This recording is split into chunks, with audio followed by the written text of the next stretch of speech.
Hello. Hello, good morning everyone. जय हिंद दोस्तों। आज का टॉपिक है पुर्तगाली साम्राज्य। आज हम पूर्ण रूप से पुर्तगाली साम्राज्य के बारे में चर्चा करेंगे और इसमें पूरा टॉपिक क्लियर करेंगे। हम पुर्तगाली साम्राज्य की शासन शासन से लेकर के इसका जो पतन हुआ और प्रमुख प्रमुख गवर्नर और प्रमुख यात्री जो पुर्तगाल से भारत आए उनके बारे में चर्चा करेंगे। इससे पहले पढ़ लेते हैं आज का सुविचार क्या है। आज का सुविचार है, मंजिलें उन्हें नहीं मिलती जिनकी ख्वाब बड़े होते हैं। मंजिलें उन्हें नहीं मिलती जिनकी ख्वाब बड़े होते हैं, बल्कि मंजिलें उन्हें मिलती हैं जो जिद पर अड़े होते हैं। मंजिल उन्हें नहीं मिलते हैं जो ख्वाब तो बड़ा देखता है लेकिन मेहनत नहीं करता है। मंजिल उन्हें मिलता है जो ख्वाब बड़ा होने के साथ साथ जिद पर अड़ा होता है, उन्हें मंजिल की प्राप्ति होती है। तो इसी के साथ हम आज की क्लास का शुभारंभ करते हैं, जो बहुत सारे प्रतियोगी परीक्षा में पूछे जाते हैं।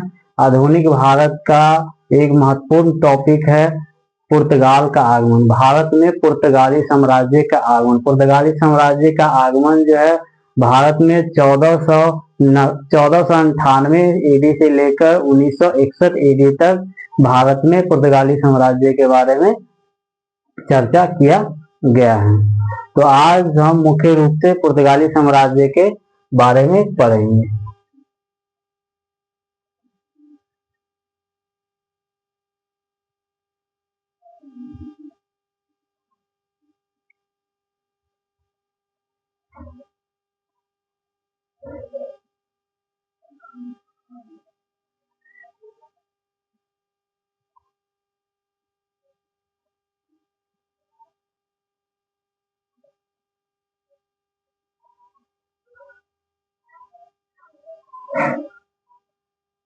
भारत आने वाले प्रथम पुर्तगाली भारत आने वाले प्रथम पुर्तगाली के बारे में बात करें तो पहले पुर्तगाली कौन थे? वास्को डी गामा थे। कौन थे? Vasco da gamma. Vasco da gamma 1498 में कालीकट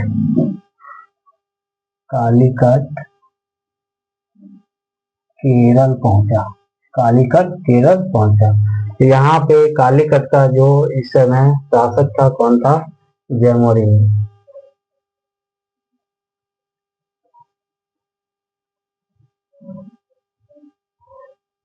वास्को डी गामा का स्वागत।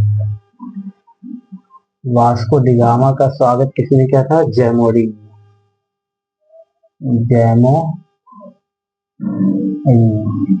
जयमोरिन ने वास्को डी गामा का स्वागत किया था। वास्को डी गामा जो थे, भारत एक नए समुद्री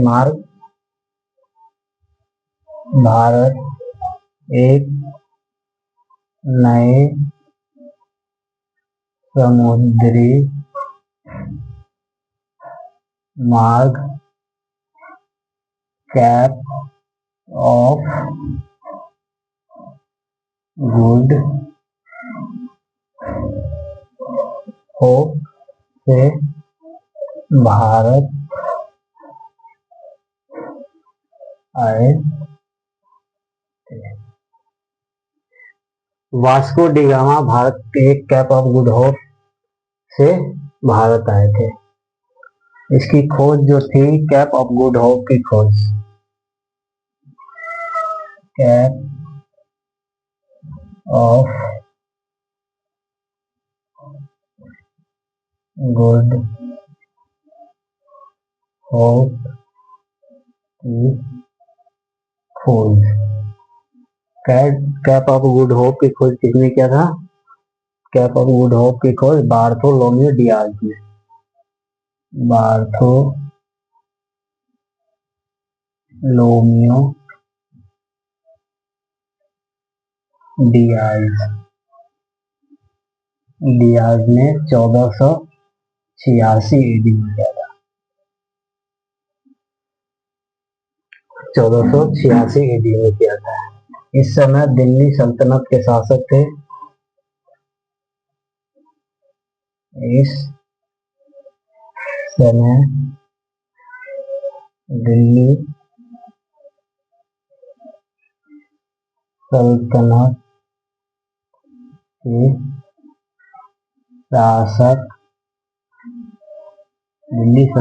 के शासक सिकंदर लोदी थे।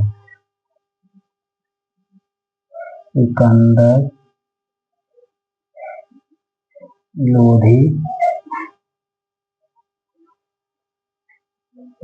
लोदी कब से कब तक था?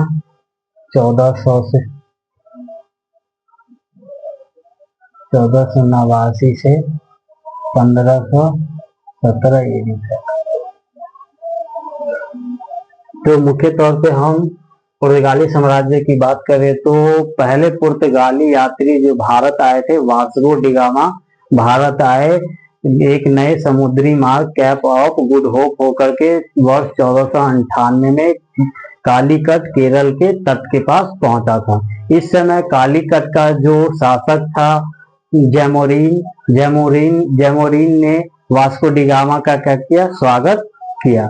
वास्को डी गामा एक नए समुद्री मार्ग कैप ऑफ गुड होप होकर भारत आया था, जिनकी खोज वास्तव में बार्थोलोम्यू डियाज ने किया था 1486 ईडी में। इस समय दिल्ली सल्तनत का जो शासक था सिकंदर लोदी, उनका शासनकाल 1489 ईडी से 1517 ईडी तक रहा। तो मुख्य रूप से हम पढ़ चुके हैं भारत आने वाले प्रथम पुर्तगाली कौन थे? वास्को डी गामा 1498 में कालीकट केरल के तट पे पहुंचा था। इनका स्वागत जो है जैमोरिन ने किया। भारत एक नए समुद्री मार्ग कैप ऑफ गुड होप होकर के भारत आए थे।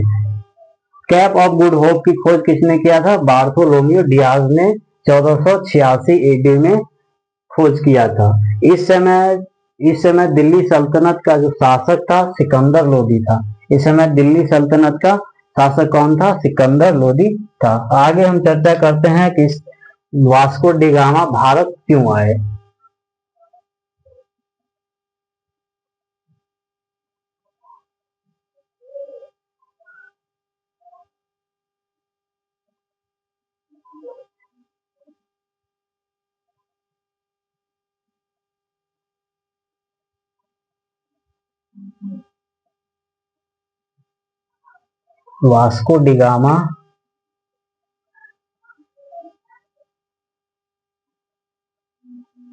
वास्को डी गामा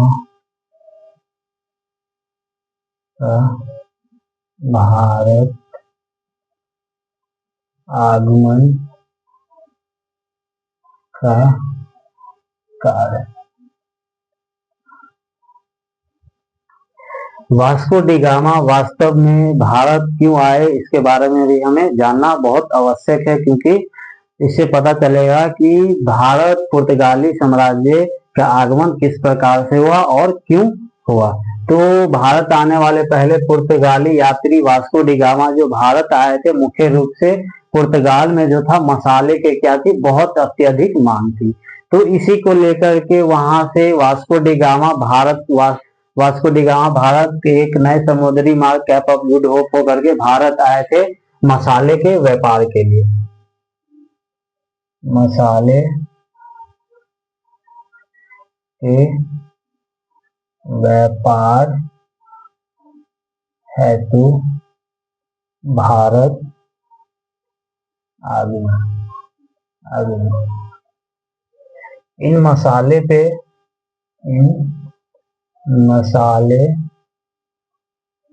पर वास्को डी गामा को 60 गुना लाभ प्राप्त हुआ। लाभ की बात करें तो इन मसाले पर जब ये भारत से मसाला क्या किए पुर्तगाल ले गया, तो इन मसाले पे वास्को डी गामा को 60 गुना लाभ प्राप्त हुआ था, 7 गुना लाभ की प्राप्ति हुआ।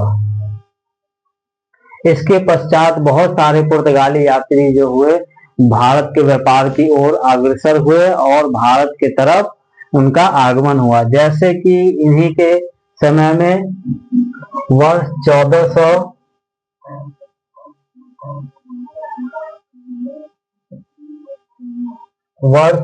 1500 एडी के आसपास, 1500 एडी के आसपास एक पुर्तगाली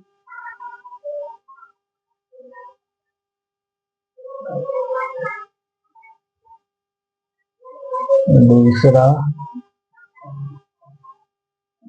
पुर्तगाली यात्री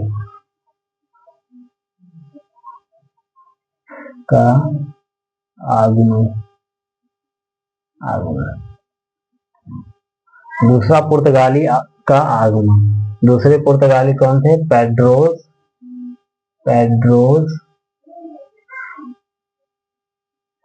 कैब्राज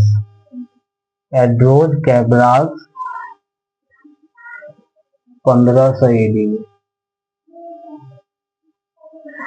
पेड्रोस कैब्राज दूसरे पुर्तगाली यात्री के रूप में भारत कौन आए थे? पेड्रोस कैब्राज 1500 एडी में वास्को डी गामा के पश्चात भारत इनका आगमन हुआ। इन्हें भी क्या हुआ? मसाले के व्यापार में क्या हुआ? बहुत अत्यधिक लाभ की प्राप्ति हुआ। और तीसरे पुर्तगाली यात्री के रूप में एक बार फिर से वास्को डी गामा ही भारत आए। इस बार Vasco da Gama Bharat Henry के द्वारा भेजा गया था। व्यापार की अनुमति हेतु पुर्तगाली गवर्नर हेनरी के द्वारा भारत भेजा गया था। तो आगे हम पुर्तगाली गवर्नर हेनरी के बारे में चर्चा करते हैं कि वास्को डी गामा को तीसरे पुर्तगाली यात्री के रूप में भारत किस प्रकार से भेजा।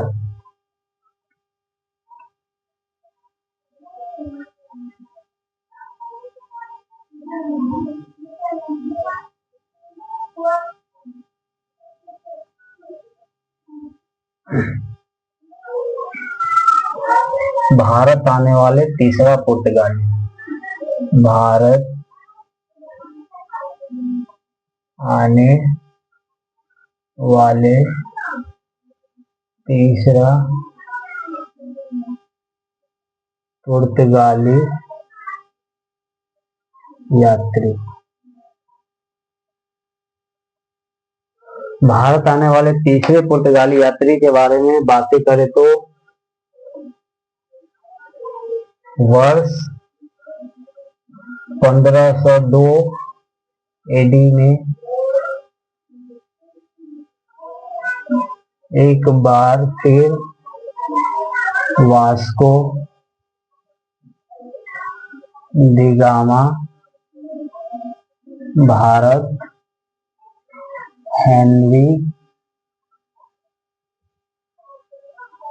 द्वारा भेजा गया।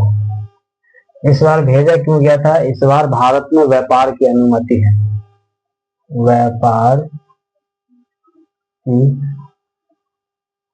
अनुमति है तो व्यापार की अनुमति है तो भारत भेजा गया। व्यापार की अनुमति मिलने के पश्चात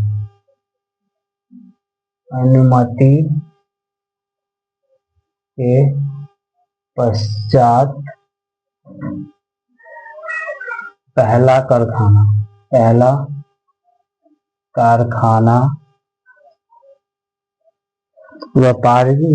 व्यापारी अनुमति मिलने के पश्चात पहला कारखाना कोचीन केरल में खोला गया। कहाँ खोला गया था? कोचीन में खोला गया। कोचीन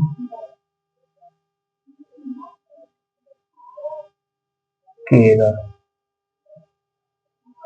व्यापार की अनुमति मिलने के पश्चात पहला कारखाना, पुर्तगाली का पहला कारखाना कहाँ स्थापित किया गया? केरल में स्थापित किया। कोचीन केरल में इसका पहला कारखाना स्थापित किया गया। भारत आने वाले तीसरे पुर्तगाली यात्री के बारे में बात करें तो तीसरे पुर्तगाली के यात्री के रूप में वास्को डी गामा दूसरी बार भारत 1502 एडी में वास्को डी गामा भारत एक हेनरी नामक अधिकारी के द्वारा भेजा गया था। अब भारत क्यों भेजा गया था? व्यापार की अनुमति है तो भारत भेजा गया था। अनुमति मिलने के पश्चात तो पहला कारखाना जो है पुर्तगालियों का वास्को डी गामा ने कहाँ स्थापित किया? कोचीन, केरल में पहला कारखाना स्थापित किया। इसके बाद एक बार और पुर्तगाली गवर्नर के रूप में तीसरी बार वास्को डी गामा भारत आते हैं।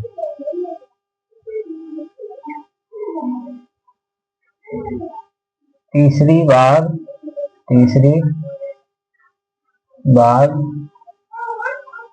वास्को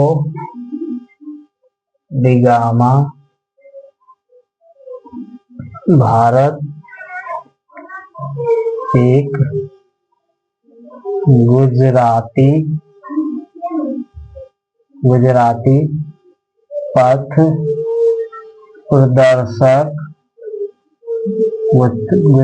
पथ प्रदर्शक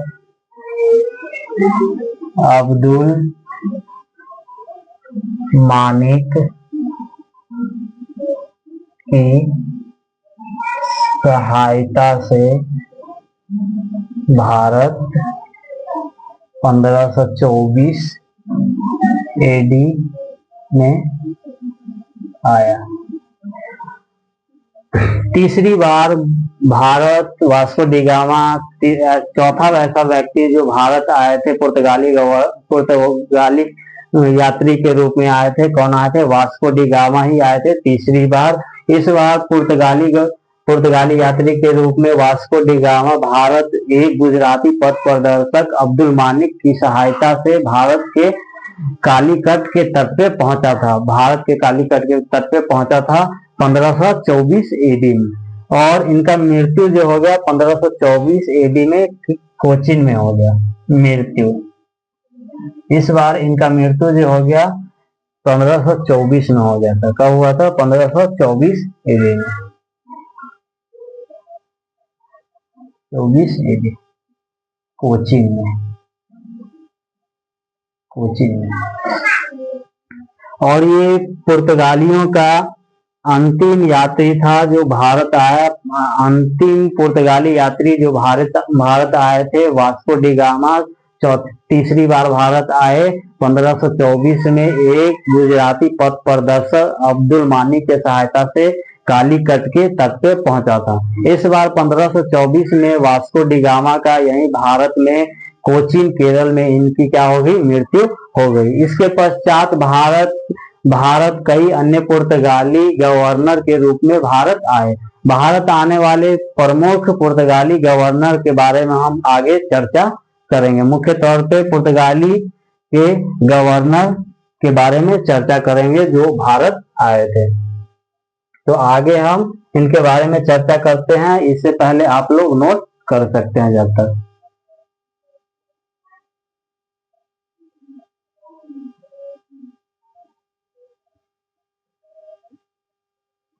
इस प्रकार के क्वेश्चन जो है बहुत सारे एग्जाम में पूछे जाते हैं। और ये जो आज का टॉपिक है पूर्ण रूप से पुर्तगाली साम्राज्य के बारे में है, और इसमें जितना भी टॉपिक होगा सबको टच करते हुए जाएंगे। और आज हम पुर्तगाली साम्राज्य को पूर्ण रूप से खत्म कर देंगे इस टॉपिक को, और बहुत ही शॉर्ट टाइम में हम इसको पूरा टॉपिक को कैचअप कर सकते हैं, और इनको कैचअप करते हुए चलेंगे। जब तक आप लोग नोट कीजिए। अगर नोट हो गया हो तो अब इरेज कर दिया जाता है। इरेज कर दिया जाए, ठीक है, इरेज कर दिया जाता है। आगे हम भारत आए पुर्तगाली गवर्नर के बारे में पढ़ेंगे। जो कौन कौन पुर्तगाली गवर्नर थे जो भारत आए। तो मुख्य तौर पे ऐसे 3 पुर्तगाली गवर्नर के बारे में पढ़ेंगे जो भारत उनका आगमन हुआ। पुर्तगाली गवर्नर के रूप में भारत आए।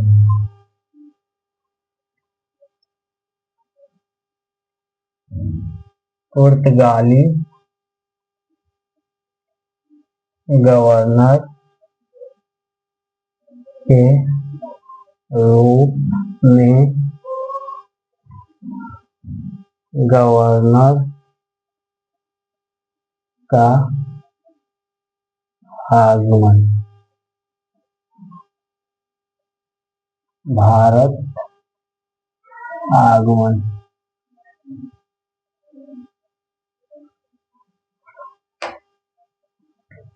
मुख्य तौर पे 3 गवर्नर थे जो भारत आए थे,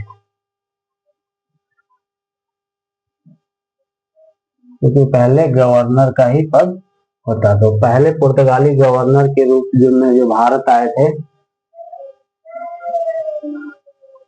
पहला जो थे कौन थे? Francisco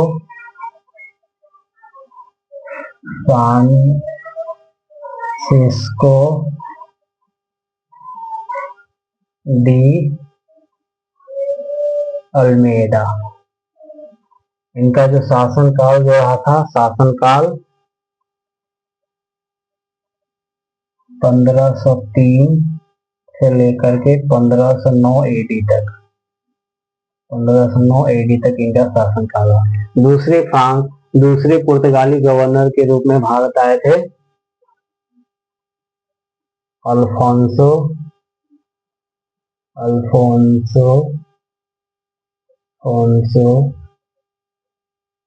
de Albuquerque.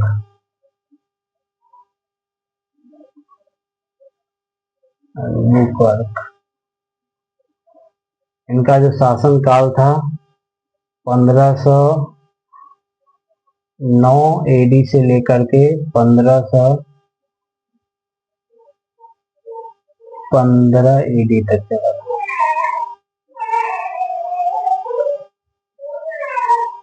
तीसरे गवर्नर के रूप में भारत आए थे नूना द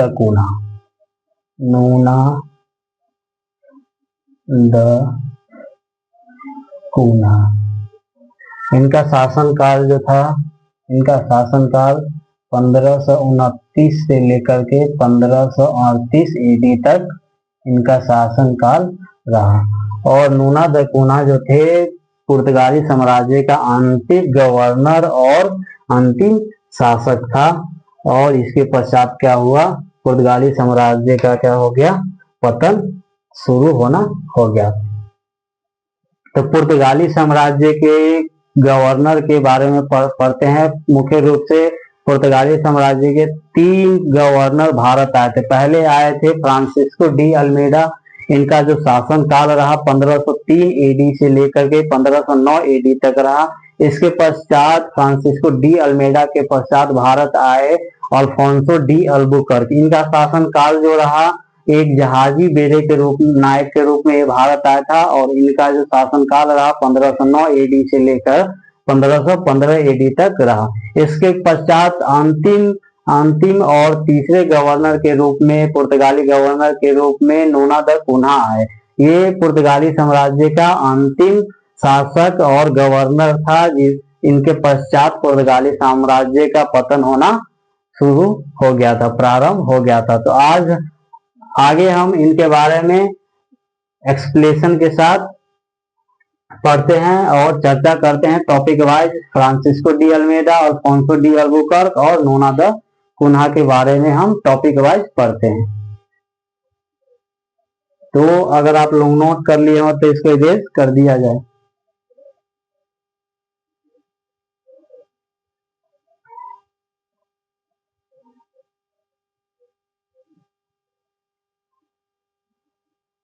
अब फ्रांसिस्को डी अल्मेडा जो थे भारत क्यों आए थे? इनको भारत क्यों भेजा गया था? जो पुर्तगाली गवर्नर फ्रांसिस्को डी अल्मेडा जो थे, इन्हें भारत भेजा क्यों गया था?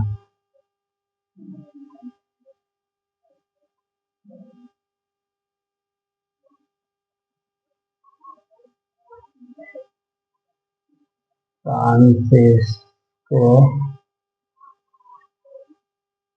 D Almeida, Francisco de Almeida 1503 से 1509 एडी तक।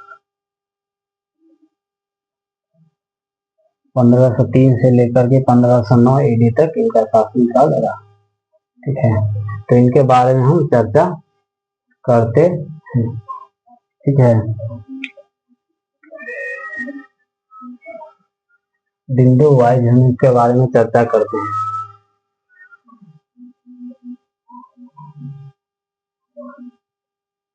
भारत आने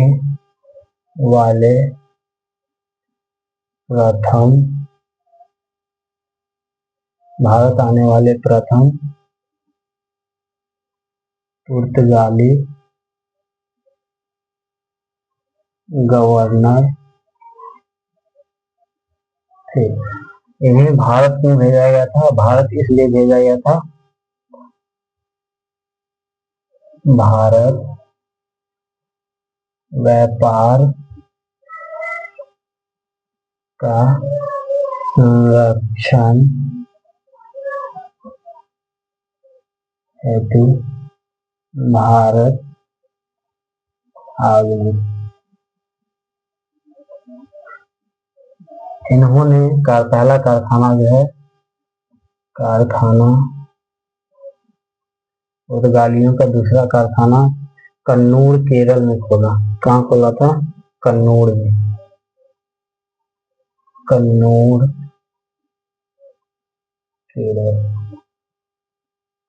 केरल में खोला था।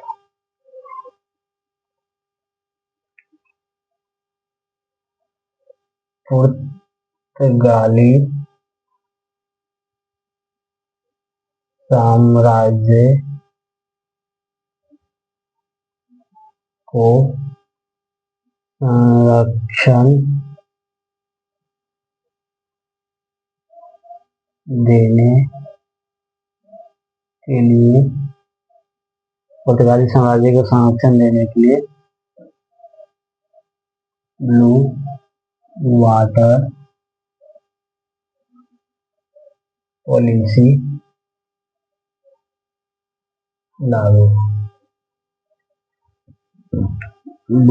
पॉलिसी लागू किया।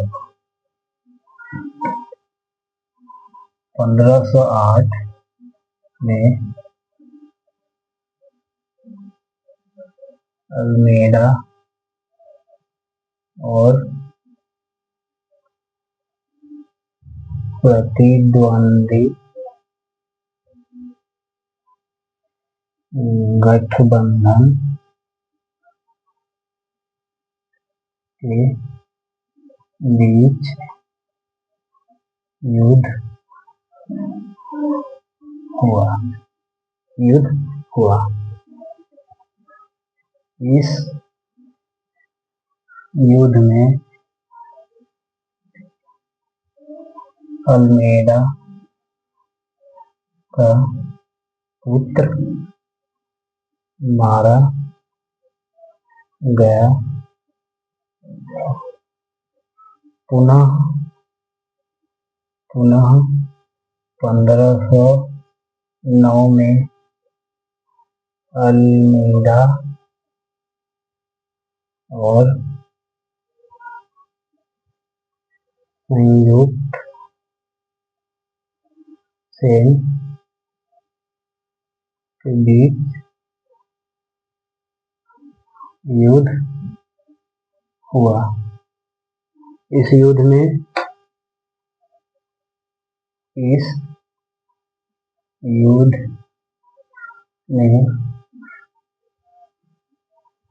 अल्मेडा विजय हुआ और इस युद्ध में अल्मेडा का विजय हुआ और हिंद महासागर में सर्वशक्ति के रूप में विकसित हुआ। तो अल्मेडा के बारे में हम लिख चुके हैं। जब समझ लेते हैं Francisco de Almeida. Francisco de Almeida पहले पुर्तगाली गवर्नर के रूप में भारत आए थे। 1503 से लेकर 1509 एडी तक इनका साम्राज्य का शासनकाल रहा था। तो ये भारत जो आया था, मुख्य तौर पे भारत आने वाले पहले पुर्तगाली गवर्नर थे। और भारत इन्हें क्यों भेजा गया था? ब्रिटिश मतलब पुर्तगाली साम्राज्य की व्यापार को संरक्षण, मतलब उसको संरक्षण देना है, तो इन्हें भारत भेजा गया था। व्यापार संरक्षण के लिए, वे पुर्तगाली साम्राज्य की व्यापार संरक्षण देने के लिए इन्हें भारत भेजा गया था। और इन्होंने फ्रांसिस्को डी अल्मेडा ने पुर्तगालियों का दूसरा कारखाना के रूप में कन्नूर केरल में स्थापित किया। पुर्तगालियों का दूसरा कारखाना जो था कन्नूर केरल में इन्होंने स्थापित किया था। पुर्तगाली साम्राज्य को संरक्षण देने के लिए, और इन्होंने फ्रांसिस्को डी अल्मेडा ने पुर्तगाली साम्राज्य को संरक्षण देने के लिए ब्लू वाटर पॉलिसी जारी किया था। इसके तहत पुर्तगाली साम्राज्य के लोगों को क्या दिया? इन्होंने संरक्षण दिया था। ब्लू वाटर पॉलिसी के अंतर्गत संरक्षण दिया था। वर्ष 1508 में पुर्तगाली गवर्नर फ्रांसिस्को डी अल्मेडा और तो उनके प्रतिद्वंदी गठबंधन के बीच युद्ध हुआ। इस युद्ध में फ्रांसिस्को डी अल्मेडा का जो पुत्र था वो मारा गया। हालांकि ये युद्ध जो था अनिर्णायक रहा, लेकिन इस युद्ध में फ्रांसिस्को डी अल्मेडा का पुत्र मारा गया था। इसी के पश्चात कुछ अगले वर्ष 1509 में हिंद महासागर में ही फ्रांसिस्को डी अल्मेडा और संयुक्त सेना के बीच दोबारा से युद्ध हुआ। इस युद्ध में फ्रांसिस्को डी अल्मेडा का विजय हुआ, और विजय के उपरांत फ्रांसिस्को डी अल्मेडा अर्थात पुर्तगाली हिंद महासागर में सर्वोच्च शक्ति के रूप में विख्यात हुआ। और इस युद्ध के पश्चात पुर्तगाली इतना शक्तिशाली हो गया कि आने वाले कई वर्षों तक हिंद महासागर को पुर्तगाली सागर के रूप में जाना जाने लगा। इसके पश्चात फ्रांसिस्को डी अल्मेडा के पश्चात एक अगले पुर्तगाली गवर्नर के रूप में और दूसरे पुर्तगाली गवर्नर के रूप में अल्बुकर्क आए थे। कौन आए थे? अल्बुकर्क आए थे। जब तक आप लोग नोट कर सकते हैं, नोट कीजिए। इसके पश्चात हम आगे के टॉपिक पे चर्चा करते हैं।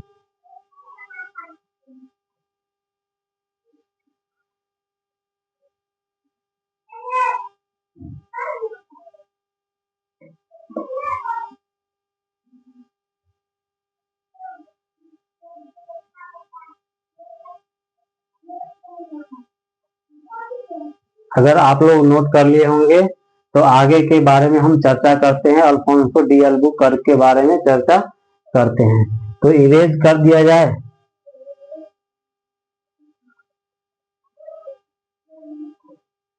तो फ्रांसिस्को डी अल्मेडा के बारे में हम चर्चा करते हैं कि फ्रांसिस्को डी अल्मेडा का पुर्तगाली साम्राज्य में कितना रोल था? मात्र यही रोल था। हिंद महासागर तक इनका रोल रहा।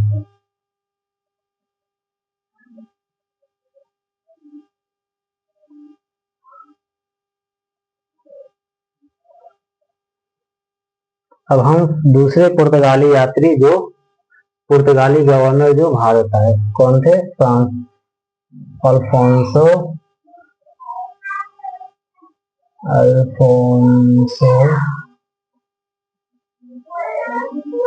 डी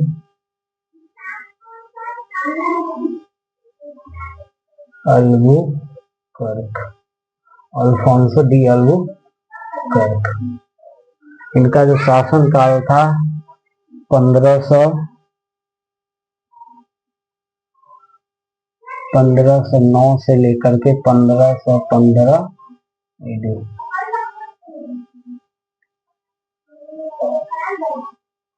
1515 ईडी तक।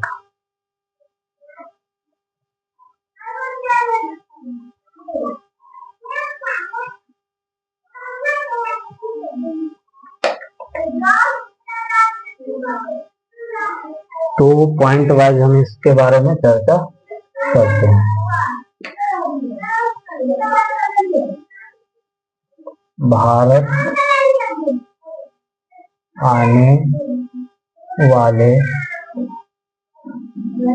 भारत आने वाले दूसरे पुर्तगाली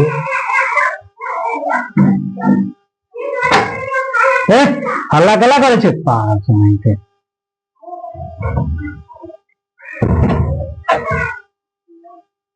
भारत आने वाले दूसरे पुर्तगाली गवर्नर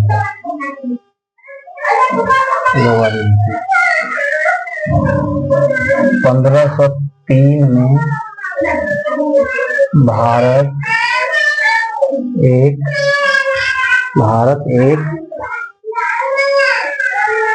जहाजी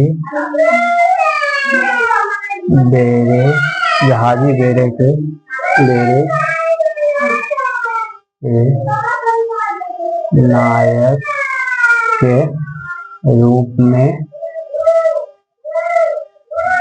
नायक के रूप में भारत आया। इन्होंने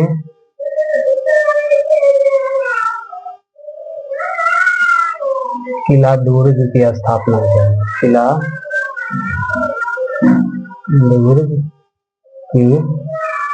स्थापना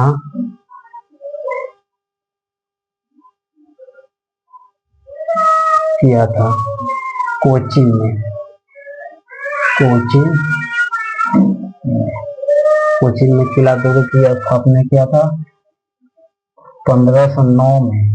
1509 में भारत में पुर्तगाली गवर्नर के रूप में नियुक्त किया गया। 1509 में पुर्तगाली गवर्नर के रूप में नियुक्त किया गया था। 1510 में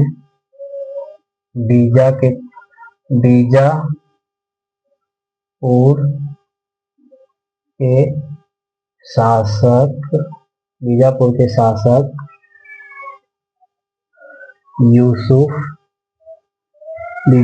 शासक यूसुफ आदिल शाह से गोवा जीता।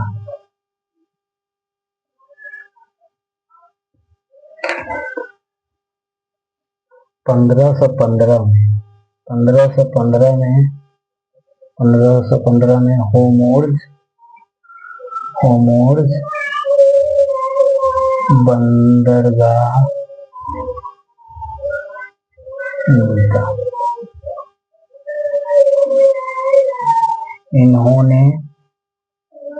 इन्होंने पुर्तगाली लोगों को अस्थायी बस्ती बसाने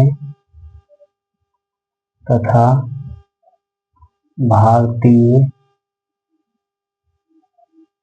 महिला से विवाह के लिए पुर्तगालियों को प्रेरित किया। पुर्तगाली क्षेत्र में सती प्रथा को प्रतिबंधित किया। तो मुख्य रूप से हम अल्फोंसो डी अल्बुकर्क के बारे में पढ़ते हैं कि फ्रांसिस अल्बुकर्क 1509 से 1515 एडी तक इनका साम्राज्य का शासनकाल रहा था। भारत आने वाले दूसरे पुर्तगाली गवर्नर थे अल्फोंसो डी अल्बुकर्क जो थे। अल्फोंसो डी अल्बुकर्क भारत आने वाले दूसरे पुर्तगाली गवर्नर थे और ये भारत वर्ष 1503 में एक जहाजी बेड़े के नायक के रूप में भारत आया था। इन्होंने किला दुर्ग की स्थापना, कोचीन में एक किला दुर्ग की स्थापना किया था और इन्हें भारत में 1509 में, वर्ष 1509 एडी में इन्हें भारत में पुर्तगाली का गवर्नर के रूप में इन्हें नियुक्त किया गया था। वर्ष 1510 में बीजापुर के शासक यूसुफ आदिल शाह से, वर्ष 1510 में बीजापुर के शासक यूसुफ आदिल शाह से इन्होंने गोवा पर विजय प्राप्त किया था और गोवा को जीत लिया था।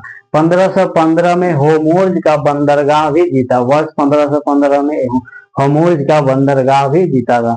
इन्होंने इसके पश्चात जो पुर्तगाली लोग थे उन्हें भारत में अस्थायी बस्तियां बसाने के लिए प्रेरित किया था। पुर्तगालियों को भारत में अस्थायी बस्तियां बसाने के लिए प्रेरित किया था। इसके साथ साथ उन्होंने ये भी प्रेरित किया था कि भारतीय महिलाओं से विवाह करें और अपनी अस्थायी बस्तियां बसाएं।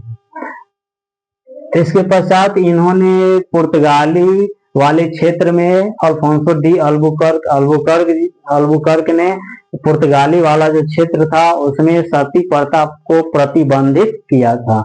इन्होंने पुर्तगाली वाले क्षेत्र में सती प्रथा पर प्रतिबंध लगा रखा था और इसीलिए इन्हें राजा राममोहन राय और विलियम बेंटिक का पूर्वगामी भी कहा जाता है। इसीलिए अल्बुकर्क को राजा राममोहन रॉय और विलियम बेंटिक का पूर्वगामी भी कहा जाता है।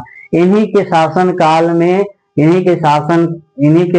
काल में कई प्रकार के बदलाव हुए और बीजापुर के शासक आदिल शाह से इन्होंने गोवा को जीत लिया था। तो जब तक आप लोग इसको नोट कर सकते हैं इनके बारे में, अल्फोंसो डी अल्बुकर्क के बारे में 1509 से 1515 एडी तक इनका शासनकाल रहा और इनके बारे में ये व्याख्या है और इन्हें जहाजी बेड़े के नायक के रूप में भी जाना जाता है अल्बुकर्क को।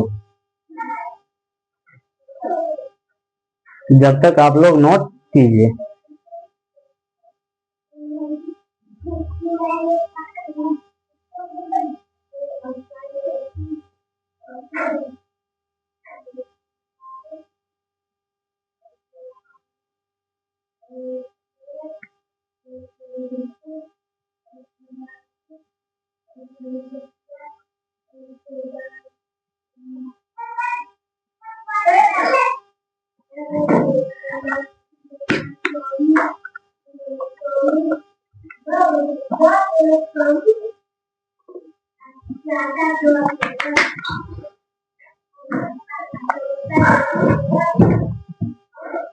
अगर आप लोग का हो गया हो तो इसको इरेज कर दिया जाता है, इरेज कर दिया जाए। आगे के हम तीसरे गवर्नर के बारे में पढ़ते हैं, नुना द कुन्हा के बारे में, जो तीसरे गवर्नर के रूप में भारत आए थे, तीसरे पुर्तगाली गवर्नर के रूप में भारत आए थे।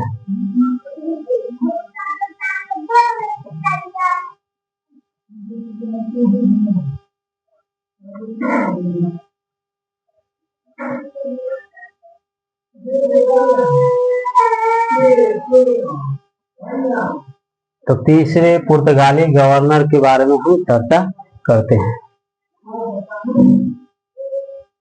नुना द कुन्हा। नुना द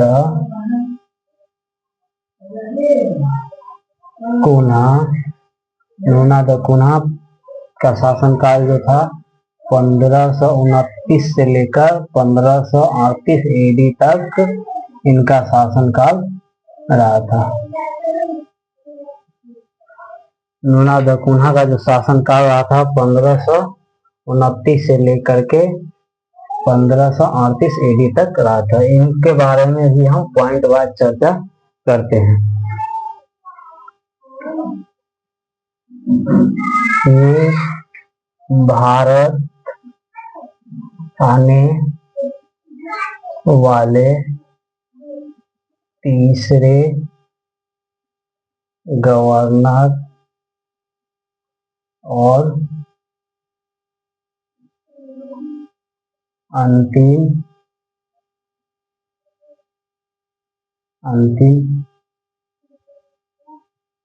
पुर्तगाली गवर्नर थे। ये कहा जाता है कि मुगल बादशाह हुमायूं के समकालीन थे। ये मुगल बादशाह हुमायूं के समकालीन थे। मुगल बादशाह हुमायूं के समकालीन थे। इन्होंने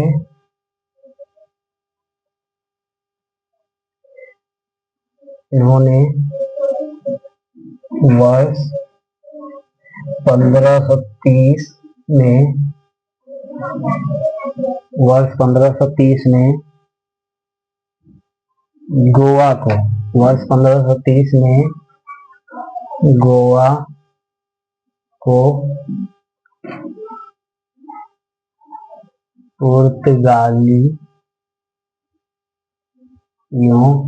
पुर्तगालियों का अस्थायी राजधानी के रूप में स्थापना किया।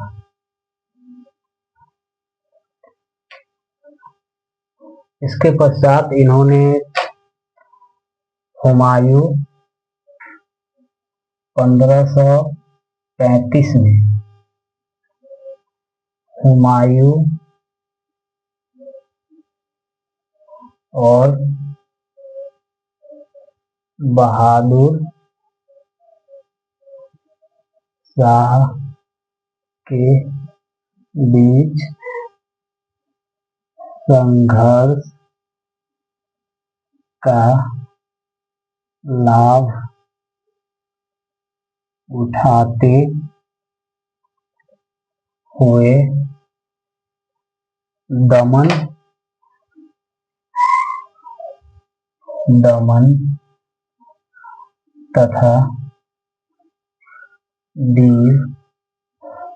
तथा दीव को जीत लिया।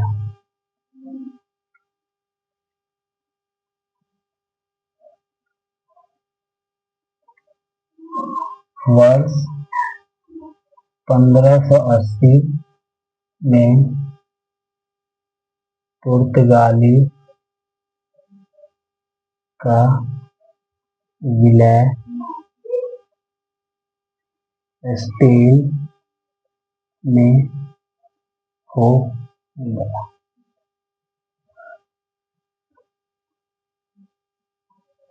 1596 में पुर्तगाली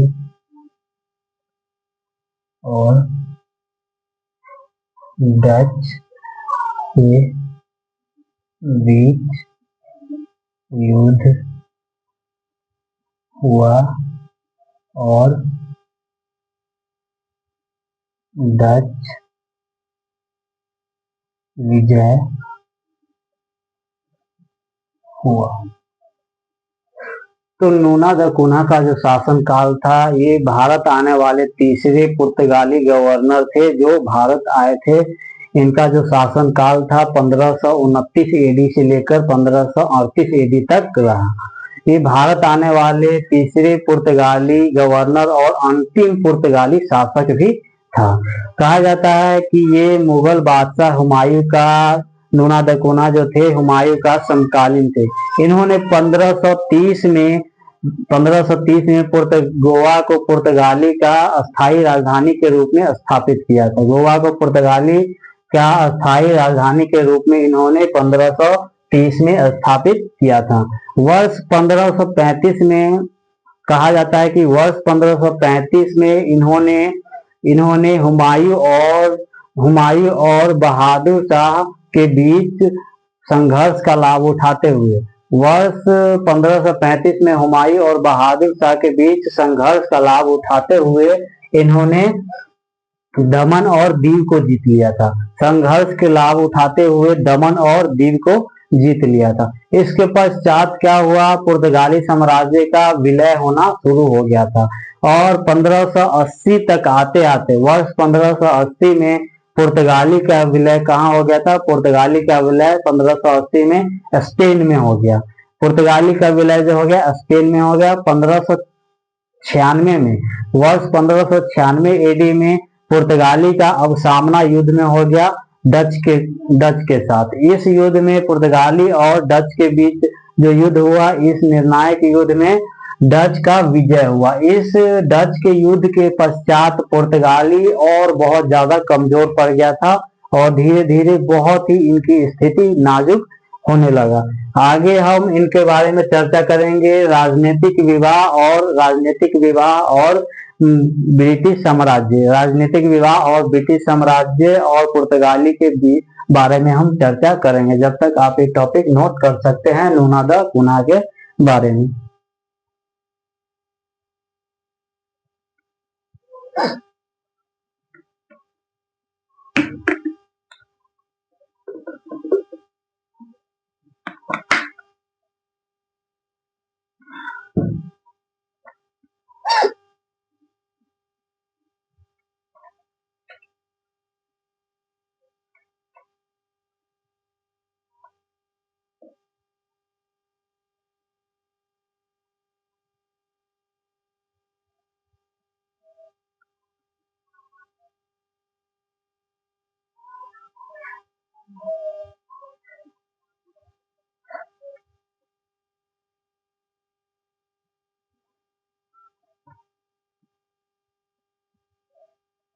हो गया? अगर हो गया हो तो टॉपिक को आगे बढ़ाया जाता है, इरेज कर दिया जाए। नूना द कुना के बारे में हम पढ़ चुके हैं। आगे हम ब्रिटिश और पुर्तगाली के बारे में पढ़ते हैं। इनके बीच जो स्वाली का युद्ध हुआ था, कहाँ क्या हुआ था? स्वाली का युद्ध हुआ था।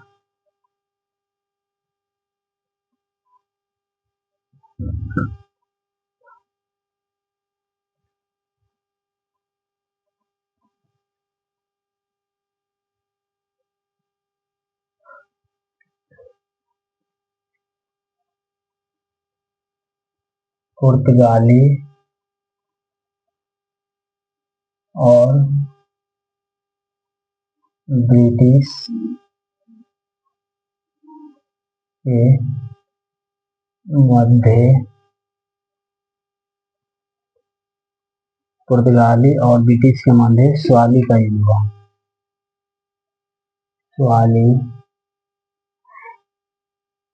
स्वाली का युद्ध 1612 एडी में हुआ। यह युद्ध अति महत्वपूर्ण रहा। इस युद्ध में पुर्तगाली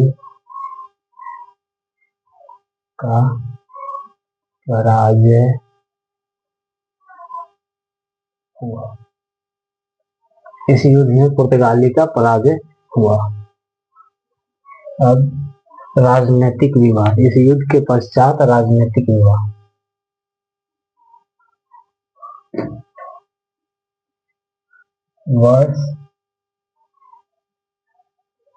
वर्ष 1661 एडी में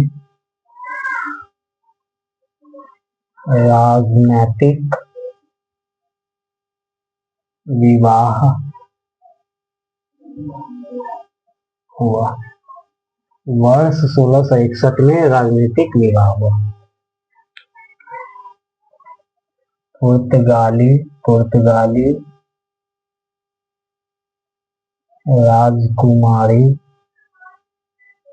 राजकुमारी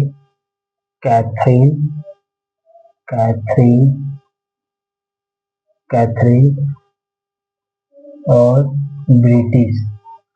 ब्रिटिश राजकुमार चार्ल्स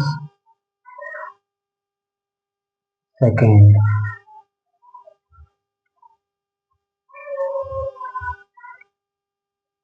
दहेज के रूप में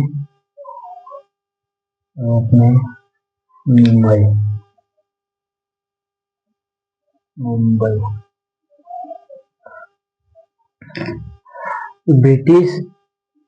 ब्रिटिश और पुर्तगाली के बारे में बातें करें तो पुर्तगाली और ब्रिटिश के मध्य वर्ष 1612 में स्वाली का युद्ध हुआ।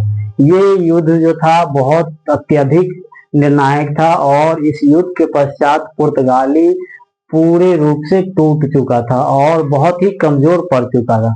इस युद्ध के पश्चात स्वाली के युद्ध के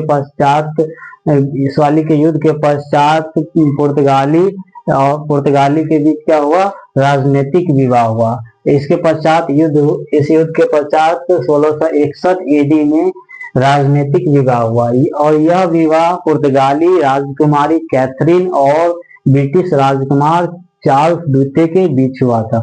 और इस विवाह के पश्चात ब्रिटिश राजकुमारी कैथरीन और ब्रिटिश राजकुमार चार्ल्स द्वितीय और पुर्तगाली राजकुमारी कैथरीन के बीच यह विवाह हुआ था। वर्ष 1661 एडी में राजनीतिक विवाह किनके बीच हुआ था, पुर्तगाली राजकुमारी कैथरीन और ब्रिटिश राजकुमार चार्ल्स सेकेंड के बीच हुआ था। इस विवाह के पश्चात इन्हें पुर्तगालियों ने दहेज के रूप में मुंबई प्रांत जो दिया था, मुंबई का जो प्रांत है वो दहेज के रूप में पुर्तगालियों ने ब्रिटिश को दे दिया। इसके पश्चात हम आगे के टॉपिक के बारे में पढ़ते हैं कि पुर्तगाली साम्राज्य का जो पतन जो हुआ था, क्यों हुआ था, और पुर्तगाली साम्राज्य के पतन के पश्चात हम पढ़ेंगे कि पुर्तगाली का भारत में क्या क्या लाभ हुआ, पुर्तगालियों से भारत को क्या लाभ हुआ। तो जब तक आप लोग नोट कीजिए।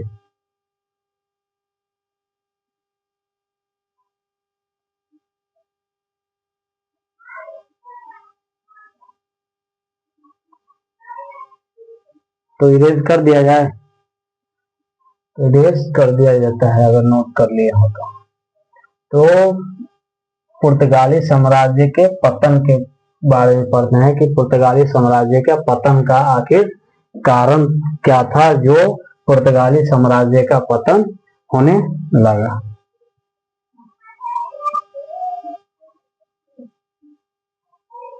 पतन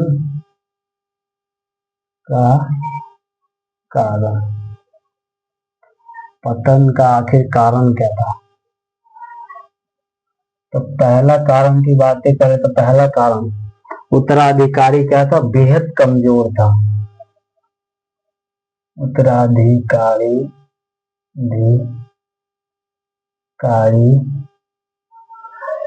का कमजोर व अकुशल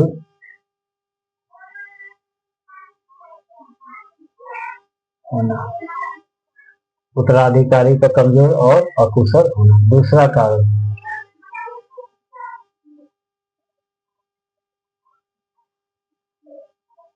अधिकारी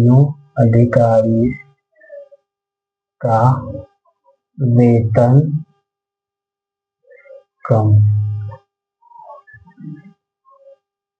कारणतः भ्रष्टाचार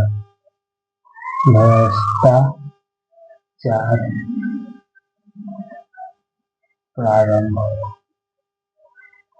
कर्मचारियों का जो वेतन जो था बहुत ही कम था, जिसके कारण क्या हो गया, भ्रष्टाचार की स्थिति उत्पन्न होने लगा।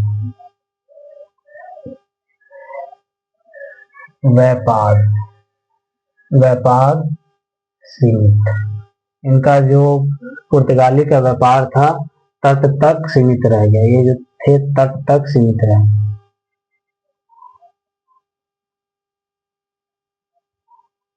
इनका व्यापार का जो केंद्र था मात्र तट तक ही रहा।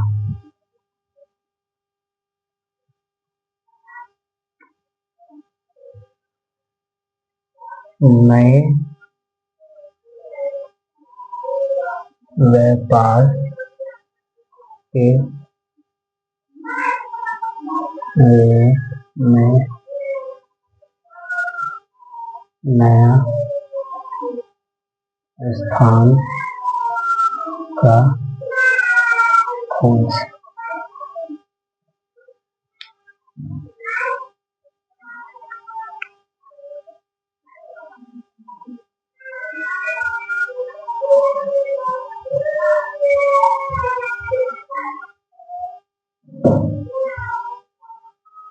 हिंद महासागर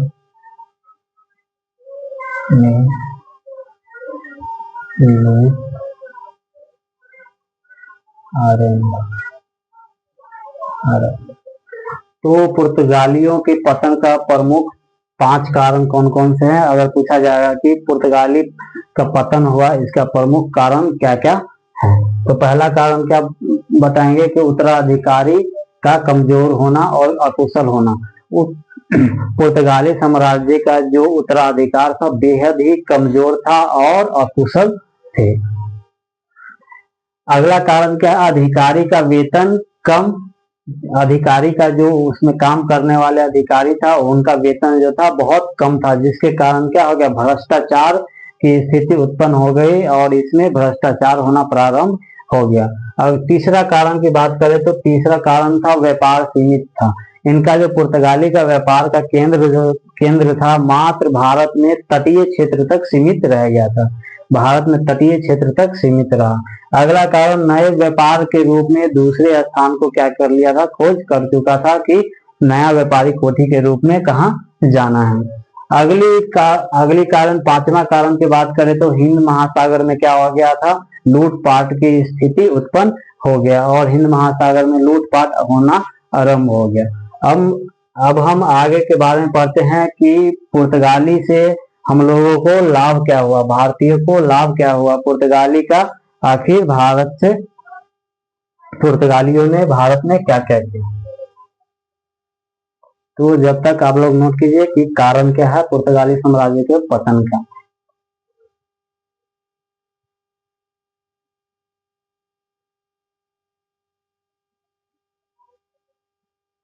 तो ऐड कर दिया जाए।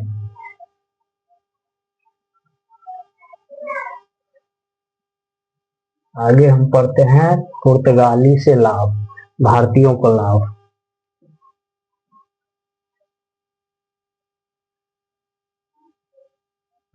पुर्तगाली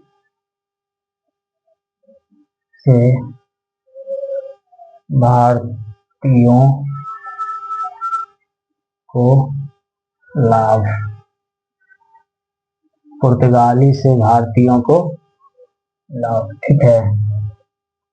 तो पुर्तगाली साम्राज्य से भारत को आखिर लाभ क्या क्या हुआ, तो पहला क्या हुआ, पहला लाभ हुआ था 1526 एडी।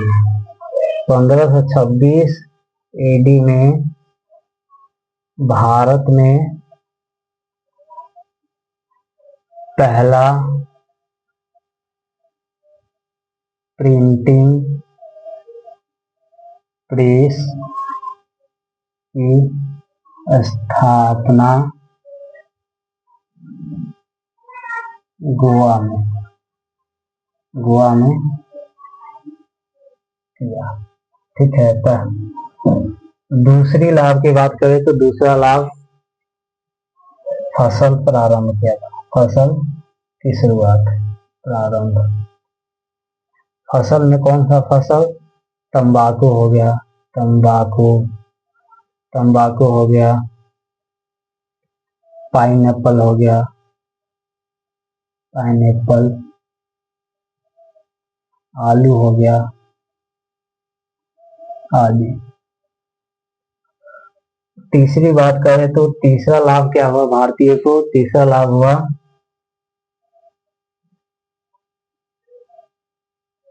हिंद महासागर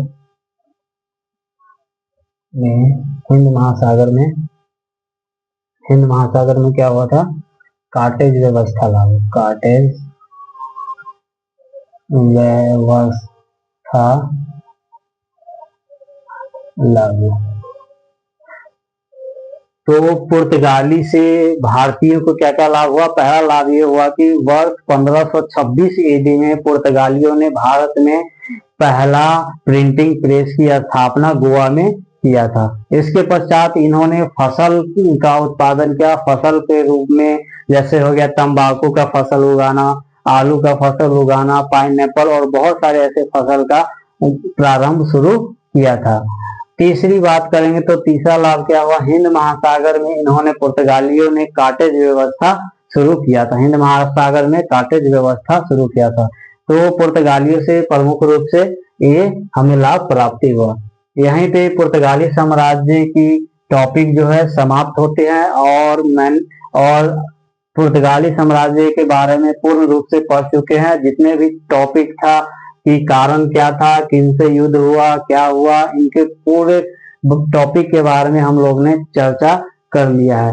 तो यहीं पे पुर्तगाली साम्राज्य का शासनकाल समाप्त होता है। अगर टॉपिक आप लोग को अच्छा लगा हो, अगर समझ में आया हो, तो आप लोग चैनल को लाइक कीजिए, सब्सक्राइब कीजिए और जितना हो उतना अपने दोस्तों के पास तक शेयर कीजिए ताकि चैनल और आगे ग्रो करे। और ऐसे ही वीडियो अगर आप लोग चाहते हैं तो चैनल में और वीडियो में क्या कीजिए, कमेंट कीजिएगा कि ये टॉपिक अच्छा लगा और आगे कौन सा टॉपिक पढ़ना चाहते हैं। इसके लिए आप लोग कमेंट कर सकते हैं। जय हिंद दोस्तों, जय भारत।